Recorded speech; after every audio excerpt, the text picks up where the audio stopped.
Vous pouvez nous expliquer ce que vous êtes en train de faire, là, Daniel Balavoine? Oui. C'est bizarre. C'est bizarre? Non, non, c'est pas bizarre. C'est un train. J'écoute des sons en fait. Je suis en train de chercher des sons pour environner une chanson. J'ai fait une chanson qu'on va écouter tout à l'heure, je crois, qui s'appelle Tous les cris des SOS. Bon, la chanson, quand je la fais, elle est toute bête. Elle est au départ, elle est ce qu'elle est, elle est... Comme un jour quand j'étais à la mer, des bouteilles vides et puis espère qu'on pourra lire à travers. SOS écrit avec de l'air, etc. Bon, d'ailleurs, j'ai fait le texte souvent après avoir sélectionné les sons. Bon, enfin, en tout cas, il y a un climat là-dedans que je veux faire ressortir. Il y a pas un message, mais des mots, des choses que j'ai envie de donner. Et je crois que la musique sert aussi à ça. Alors, je cherche des sons bizarres comme ça. Je passe à travers mon ordinateur, avec lequel j'ai une collection de disquettes fantastiques. Et puis, donc, avec ce Fairlight, puisque ça s'appelle comme ça, eh bien, je cherche d'abord les sons qui me viennent à l'idée, et puis, en cherchant tous ces sons, bah souvent je tombe sur des sons que je n'avais pas pensé mais qui me servent. L'exemple est là, par exemple, type, ça c'est un sifflement de train. À l'origine, c'est un vrai sifflement de train que j'ai modifié, sur lequel j'ai mis un vibrato. Voilà, qu'on entend là. Et ça devient un instrument bizarre qui n'existe nulle part ailleurs dans le monde. Ça veut dire que vous pouvez vous servir de tous les bruits qui existent partout, un serpent, machin, pour en faire de la musique. Un serpent, machin et tout, oui. je peux tout faire, je sais pas, mais en tout cas, ça ouvre un champ qui me paraît, en tout cas, a priori, effectivement, illimité. C'est-à-dire, je peux, dans cette chanson-là, je sais que je vais utiliser des coups de frein qu'on peut écouter après, si vous voulez, des sons très bizarres. Bon, le fait d'utiliser un train, c'est pas évident. Il y a un autre truc que je peux vous faire écouter, qui est en fait un ensemble de percussions africaines, qui a été enregistré comme ça. Voilà, et ça joue. Bon, et après, quand on va écouter la chanson programmée dans l'ordinateur, on n'entendra que ça. Ou juste un coup. Mais est-ce que quand vous utilisez comme ça des percussions, etc., vous ne remplacez pas un peu le travail des musiciens par la machine quand même? Bah écoutez, si à chaque fois, par exemple, pour cet exemple-là, si je voulais à chaque fois utiliser ce genre de choses, il fallait que j'aille dans la jungle pour enregistrer ça serait horrible. Et puis, de toute façon, c'est pas le propos, c'est pas le principe de cet appareil. Je sais qu'il y a des gens qui se servent de ce genre d'appareil pour remplacer les musiciens, et je crois que c'est vraiment une erreur. D'abord, je trouve que c'est malsain, parce que les musiciens ne sont pas faits pour être remplacés par des machines. Moi, je m'en sers pas pour ça. Il est vrai que des fois, je pars de sons existants, comme des sons de violon qu'il peut y avoir là-dedans, des choses comme ça, qui sont de vrais sons de violon. Mais si c'est pour faire jouer du violon, c'est pas la peine. Je préfère appeler un violoniste.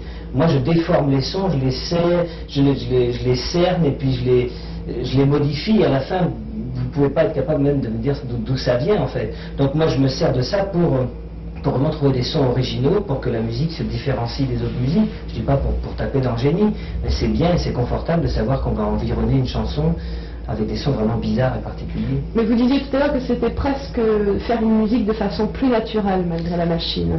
Ben oui, parce qu'à partir du moment où je vous dis que je peux faire de la musique avec un sifflement de train ou le bruit du vent ou des portes, il y a une chanson qui s'appelle L'enfant assis attend la pluie dans mon album, où tout le début de la rythmique, c'est-à-dire de la base rythmique de la chanson, est faite d'un élément de chargeur de fusil. C'est-à-dire qu'au lieu d'avoir mis une caisse claire de batterie traditionnelle, quelque chose comme ça, ou une percussion connue, on a pris le bruit de clac-clac d'un chargeur, mais c'est un petit peu modifié. Et puis il y a une autre ponctuation rythmique qui est faite par exemple avec le son d'un sonar de sous-marin. Vous avez entendu 1000 fois les sonars de sous-marin dans les films de guerre, et il n'y a pas de gens qui font de la musique avec ça. Donc c'est juste pour donner un aspect plus bizarre, de faire des climats plus chauds, plus étranges, enfin plus attirants, je sais pas si j'ai raison. Moi je sais que j'aime faire ça parce que c'est moins traditionnaliste et puis c'est plus passionnant. Bon, alors là, vous avez donc la mélodie, vous avez donc tous vos sons que vous avez cherchés. Oui. Enfin, et maintenant, comment ça se mélange tout ça? Oh là, alors là on s'attaque à un autre problème beaucoup plus compliqué. Je ne vais pas faire un cours d'informatique d'abord parce que je ne suis pas compétent. Ces choses-là, je ne les fais jamais tout seul. Il y a toujours des musiciens avec moi aussi pour programmer. Par exemple, quand on programme les éléments rythmiques que je choisis, c'est le batteur qui le programme avec moi. S'il y a des éléments de clavier ou des choses comme ça, c'est le claviériste qui le programme avec moi. C'est-à-dire que les musiciens interviennent pleinement. C'est pas du tout une confiscation du travail du musicien. Bon, alors, on prend une disquette vierge, une disquette d'ordinateur, tout ça. Attendez, on va juste nous changer d'axe. D'accord, ok. Donc on a le... On peut pas refaire quand tu as chanté, le début. Oui. Je vais faire un plan plus serré. Oui, d'accord. Chanter, tu sais, Oui, volontiers. comment ça tourne. Comme un jour ajouté à la mer, des bouteilles inébouées espèrent qu'on pourra lire à travers. SOS écrit avec de l'air, pour te dire que je me sens seul, je dessine à l'encre vive un désert, et je cours, etc. Voilà. C'est bon? Ok. Bon, donc, ce qu'on peut faire, c'est repartir. On y va, on tourne. Donc, alors, une fois que vous avez choisi vos sons, qu'est-ce qui se passe? Alors, eh bien, c'est simple, j'ai pris les sons donc sur plusieurs disquettes différentes, je les ai réunis sur ma disquette de travail, et alors maintenant, j'ai donc pour la chanson dont j'ai joué un petit bout tout à l'heure, j'ai donc toute mon instrumentation qui est prête. Ça veut dire que j'ai tous les instruments que je vais utiliser, pas tous les instruments de la chanson, mais tous les instruments de base, puisque j'ai que 8 possibilités avec l'ordinateur, tous les instruments de base sont là. Alors évidemment, ça me fait une instrumentation pour toute la chanson. Alors ce qui se passe à ce moment-là, c'est que quand tout est sélectionné, je charge dans l'ordinateur cette instrumentation. Alors là, il faut un certain temps pour que tout se mette en boutique. C'est-à-dire que là, vous cherchez tous les sons.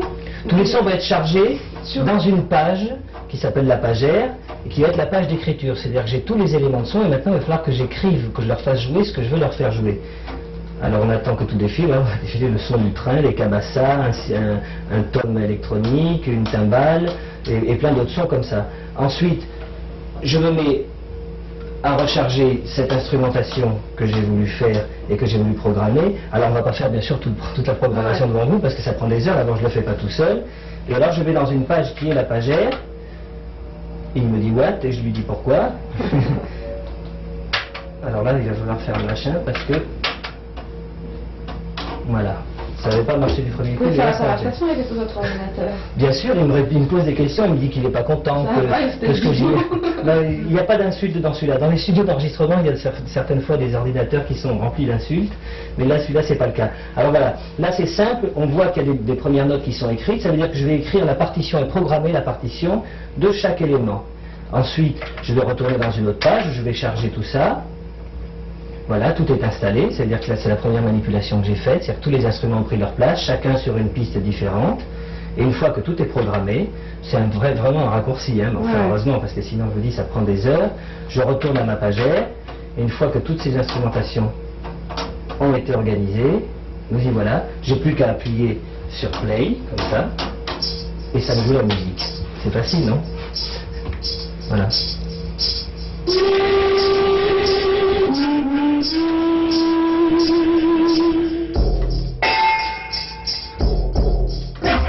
Et là, en fait, on retrouve tout le début du disque qu'on va entendre après quand je vais le chanter tout à l'heure. Et on va défiler toute la partition. Chaque instrument ayant été programmé l'un après l'autre soigneusement, évidemment. Et toute cette partition va accompagner la mélodie tout à l'heure. Et ça Voilà. sera le mélange des deux, en fait. Voilà, absolument. Mais ça va évoluer, ça évolue déjà, puisque ce modèle-là, par exemple, va évoluer. Là, j'ai 8 possibilités de pistes en monophonie, c'est-à-dire une note à la fois. C'est un peu complexe, c'est comme ça, alors que cet instrument va prendre une extension et on va pouvoir aller jusqu'à 80 pistes polyphoniques. Ça veut dire qu'en fait, je pourrais préparer tout mon disque chez moi. Alors l'avantage que ça a, c'est qu'on n'a pas forcément les moyens des anglo-saxons de pouvoir rester 6 mois, 8 mois, 10 mois dans des studios. Donc ça veut dire que tout le travail d'arrangement, je peux le faire chez moi, je peux tout préparer, ensuite je prends mon ordinateur, et c'est pareil pour le spectacle d'ailleurs, je peux aller sur scène, et je mets en route l'ordinateur et ça marche. Mais évidemment les musiciens vont jouer avec moi, parce que le principe c'est pas de faire de la musique robotique, mais c'est fantastique parce qu'on peut apporter au public quelque chose de, finalement je trouve, de plus sain et de plus vrai, puisqu'on a vraiment les moyens maintenant de reproduire sur scène ce qu'on fait dans les disques. C'est-à-dire que sur scène, l'ordinateur ne vous apportera que, par exemple, un sifflement de train, que quelque chose qu'un musicien jouera pas. Voilà, c'est-à-dire que pour cette chanson, par exemple, sur scène, on entendra ça, et c'est l'ordinateur qui va le jouer. Mais par-dessus, il y a des claviers que moi je vais jouer, il y a le batteur qui ajoute d'autres choses ou qui fait des chœurs, un guitariste qui joue des... Bon, c'est ça le principe, c'est un instrument de plus. Beaucoup de gens croient que c'est la technique qui remplace tout, c'est pas du tout ça, en tout cas pas de la manière dont on l'utilise nous. C'est un instrument supplémentaire qui est fantastique et qui a moins de limites que les autres. Je trouve que c'est plutôt ça. Et une fois donc que vous avez terminé la mélodie et donc votre partition qu'on voit là, vous partez avec votre petit ordinateur Voilà. qui a tout enregistré au studio d'enregistrement. Voilà. Et en plus, ce qui est fantastique, c'est comme maintenant le son des disques évolue aussi, puisqu'il y a un nouveau produit qu'il faut absolument promouvoir, qui est le compact disc. Bon, le compact disc est un instrument, est un système d'écoute qui est vraiment fabuleux parce que c'est ce qui est le plus proche du studio d'enregistrement en ce moment. Comme tout ça est fait par des ordinateurs et des systèmes qu'on appelle numériques, on enregistre sur des magnétophones digitaux et on arrive à avoir une pureté de son sur les disques qui est vraiment exceptionnelle. Donc c'est en plus quoi. C'est encore un plus, oui. Ça fait plein de plus. Merci beaucoup. Bon, maintenant, ce que tu veux que je fasse, c'est... Attends, faire- juste une chose, je vais te demander, est-ce que c'est possible? Non, quand tu veux. Ok. Bon, donc là, on en est à la situation où j'ai choisi tous mes sons. Tous ces sons que j'ai pris dans plusieurs disquettes, je les ai réunis sur ma disquette de travail, sur laquelle je vais donc programmer et écrire les arrangements de la chanson. Alors, c'est pas compliqué, je prends à ce moment-là cette espèce de petit stylo magique et je charge cette instrumentation. Donc c'est en fait, je fais la distribution des rôles. Ça va s'installer. Là, on voit évidemment l'ordinateur fait le travail pour moi. C'est-à-dire qu'il est en train de se mettre en mémoire et dans l'ordre tous les instruments qu'on a choisis.